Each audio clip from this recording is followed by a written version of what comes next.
गुरु भक्ति योग।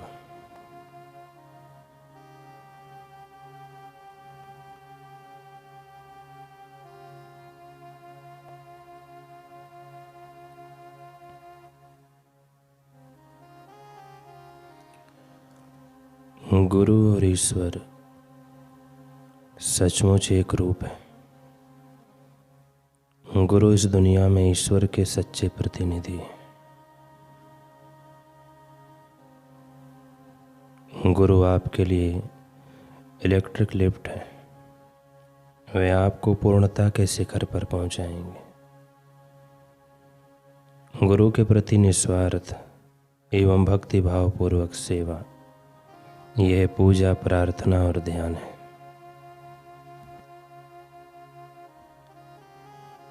श्री वशिष्ठ जी कहते हैं, राम जी, जिससे आत्म साक्षात्कार को गति मिलती है, जिससे चेतना की जागृति होती है, उसे गुरु दीक्षा कहते हैं। यदि आप गुरु में ईश्वर को नहीं देख सकते तो फिर और किस में देख सकेंगे। जब तुम मेरे समक्ष निखालिस होकर अपना हृदय खोलोगे तभी मैं तुम्हें सहाय कर सकूंगा। अपने मित्रों, आदर्शों तथा गुरु या आध्यात्मिक आचार्य के प्रति वफादार एवं सन्निष्ठ रहो। अनुकूल होने का विरल गुण बहुत कम लोगों में होता है और वह उत्तम गुण है। उसके द्वारा शिष्य अपना कैसा भी स्वभाव हो, फिर भी वह अपने गुरु के प्रति अनुकूल बनता है। आजकल प्रायः सभी साधक अपने गुरु भाइयों के अनुकूल होना नहीं जानते।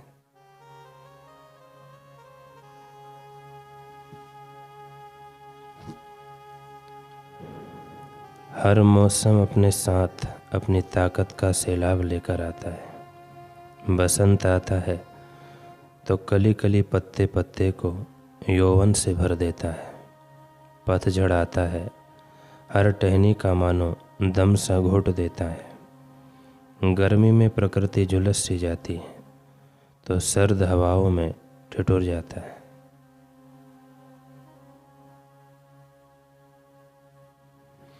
परंतु जब गुरुदेव संसार में आया करते हैं तो बसंत, पतझड़, गर्मी, सर्दी, इन सब से जुदा एक मौसम लेकर आते हैं, जिसे कहते हैं कुर्बानियों का मौसम। इस मौसम की एक अलग ही फितरत है। जहाँ हर मौसम में प्रकृति अपनी हर एक पत्ती टहनी को बचाने की कोशिश करती है, वहीं इस मौसम में वह गुरुदेव की सेवा में अपनी पत्ती टहनियाँ ही नहीं बल्कि अपनी जड़ तक भी पेड़ चढ़ा देने को आतुर हो उठती है। इसलिए किसी ने कहा है कि कुर्बानियों का इतिहास लिखने के लिए स्याही कीर्ति की रंगत नहीं बल्कि जिगर के गाढ़े खून की जरूरत पड़ती है। इसका मंजर देखने के लिए फौलाद सा दिल होना बेहद जरूरी है। कुर्बानियों का यह मौसम ऐसे शिष्यों को सर आँखों पर सजाता है जिनके दिलों में अपने गुरुदेव के लिए गजब का जुनून हो, ज्वालामुखी सा उबाल हो और समुद्र सी गहराई हो। कुर्बानियों की इसी घटना की एक धधकती मिसाल थे मणि सिंह। ये केवल 13 वर्ष की कच्ची आयु में गुरु गोविंद सिंह जी के शरण में आए। गुरुदेव के भक्तों के खजाने में मणि सिंह मानो कोहिनूर हीरा थे। उनके लोहे से भी ठोस सीने के पीछे संवेदनशील हृदय था। एक ऐसा हृदय जो गुरुदेव की हल्की सी मुस्कान को पाले तो उसमें खुशियों का सैलाब बहने लगता था। परंतु जब काफ़ी समय तक गुरुदेव के दर्शन न हो तो वह मुर्दा सा हो जाता था। गुरु आज्ञा के प्रति जज्बा तो ऐसा था कि अगर वे किसी मस्त हाथी से भिड़ने का आदेश दे दें तो मणि सिंह को वह हाथी भी नन्ही सी चिड़िया भासने लगते थे। कभी कभी गुरुदेव मणि सिंह को देखकर सोचने लगते कि दुनिया मुझे पूरा गुरु मानकर मेरे चरणों में शीश झुकाती है, लेकिन उन्हें क्या पता कि मणि सिंह जैसे शिष्यों के प्रेम के बिना मैं भी कितना स्वयं को अधूरा समझता हूँ। ना समझ हैं वे लोग जो कहते हैं कि मेरे 4 पुत्र हैं। अरे, मेरी संतान केवल वे ही नहीं जिनकी रगों में मेरा रक्त दौड़ता है, बल्कि मणि सिंह जैसे शिष्य भी मेरी ही औलाद है, जिनके हृदय में प्राण बन के मैं दौड़ता हूँ। इतना अनूठा संबंध था मणि सिंह और गुरु गोविंद सिंह जी का। एक दिन मणि सिंह ने गुरु की अंतर प्रेरणा से सभी मुख्य शिष्यों को दिवाली के पर्व पर हरमंदिर साहिब में एकत्र होने को कहा। वहाँ एक विशाल बैठक होनी थी जिसमें कुछ अहम फैसले लिए जाने थे। हालांकि क्रूर सूबेदार जकरिया खां को दिल्ली तख्त से सख्त निर्देश थे कि सिखों को कहीं भी एकत्रित न होने दिया जाए, और यदि कहीं सिख इकट्ठे दिखें तो इन्हें मौत के घाट उतार दिया जाए। लेकिन इस बार 10,000 रुपये का कर लगा कर जकरिया खां ने समागम करने की अनुमति दे दी। समागम की सूचना मिलते ही गुरु के शेर, जो यहाँ वहाँ गुरुदेव की आज्ञाओं की पूर्ति में अडिग थे, सभी हरमंदिर साहिब गुरुद्वारा पहुँचने लगे।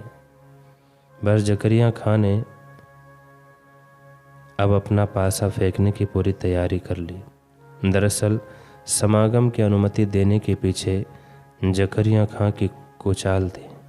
गुरुदेव के जिन योद्धाओं को वह चाह कर भी ढूंढ नहीं पा रहा था, और वे सब उसे एक साथ एक ही स्थान पर एक ही समय पर इकट्ठे मिलने वाले थे।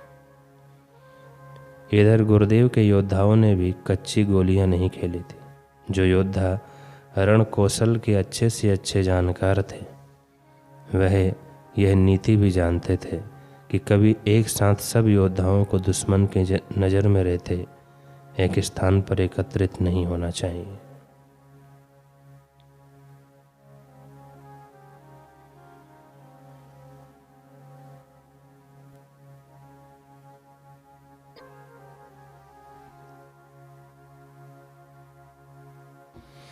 लेकिन इस नीति के सहारे तो वे तब चलते जब गुरु आज्ञा न होती। गुरु आज्ञा में दुश्मन की मांग तो क्या, उन्हें नरकों का निमंत्रण ही क्यों ना मिले। वे बिना कुछ सोचे समझे रीति नीति लगाए दौड़े चले जाएंगे, बस एक ही धुन लिए कि गुरु घर से आवाज़ लगी है और हमें के पहले से पहले पहुंचना है।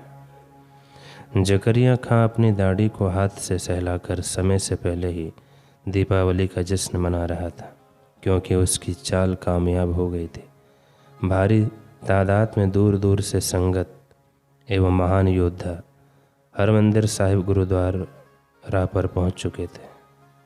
लेकिन तभी मणि सिंह को गुप्त सूचना मिली कि मुग़ल फौजी चोरी छिपे हरमंदिर साहिब की घेराबंदी कर रहे हैं, जिसका साफ मतलब था कि जकरिया खां सबको इकट्ठा ही मार देना चाहता था। मणि सिंह गुरु आज्ञा पाने के लिए तुरंत ध्यान में चले गए।